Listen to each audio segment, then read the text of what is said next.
Hello friends, welcome to my YouTube channel. আজকে আমি তোমাদের জন্য অ্যাডভান্স ইংলিশের আরও একটা নিউ টপিক নিয়ে চলে এসেছি। আজকের আমাদের আলোচনার টপিক তাড়াতাড়ি। এর জন্য আমরা যে ইংলিশ ওয়ার্ডটি ইউজ করবো, দেখো কী লেখা আছে, কুইকলি।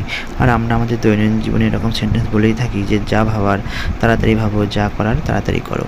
নাও আমরা সেন্টেন্সের স্ট্রাকচারটি দেখব। প্রথমে ভার্বের 1 নম্বর রূপ লিখব, তারপরে হোয়াট ইউ হ্যাভ টু লিখব, তারপরে সেম ভার্বটাই আবার ইউজ করব, তারপরে আমাদের যেটা আজকে আলোচনার বিষয় সেই ওয়ার্ডটা ইউজ করব, কুইকলি। তাহলে ফার্স্টে ভার্বের 1 নম্বর রূপ, তারপরে হোয়াট ইউ হ্যাভ টু, তারপরে সেম ভার্ব, তারপরে হচ্ছে কুইকলি।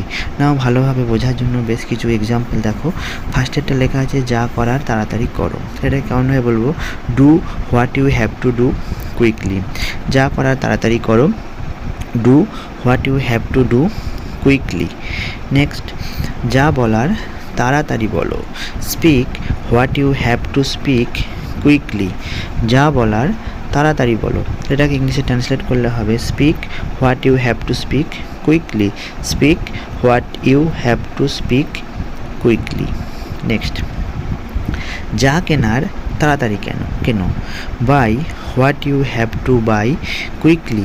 যা কেনার তাড়াতাড়ি কেন, buy what you have to buy quickly. By what you have to buy quickly. Next, যা ভাবার তাড়াতাড়ি ভাবো, think what you have to think quickly. যা ভাবার তাড়াতাড়ি ভাবো। এটাকে ট্রান্সলেট করলে হবে think what you have to think quickly. Think what you have to think quickly. Next, যা জিজ্ঞাসা করার তাড়াতাড়ি করো, আক্স what you have two আক্স quickly. আক্স what you have two আক্স quickly. যা জিজ্ঞাসা করার তাড়াতাড়ি করো, এটাকে ট্রান্সলেট করলে হবে আক্স what you have two আক্স quickly. Friends, তোমাদের ভিডিওটি ভালো লাগলে অবশ্যই চ্যানেলটি সাবস্ক্রাইব করো।